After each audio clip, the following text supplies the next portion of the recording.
Subhanahu wa ta'ala amekemea kukata kizazi na kutahadharisha kukata kizazi. Mwenyezi Mungu amekemea ndani ya Qur'an, kana walladhina yankudhuna ahdallah, wale ambao wavunda ahadi ya Mwenyezi Mungu.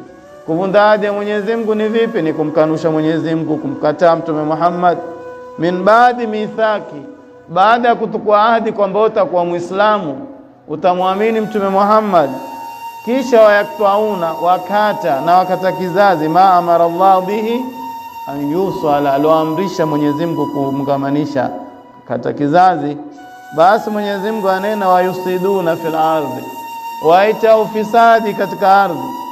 Basi waangalie watu hao, Mwenyezi Mungu anena malipo yao ni yapi? Wenye kuita ufisadi, wenye kukata kizazi, wakahujali fanya ufisadi wa madhambi, huita balaya katika ulimwengu. Mwenyezi Mungu anaulaika lahumul laana, hawa analana. Mwenye kukata kizazi analana, mwenye kuita ufisadi analana.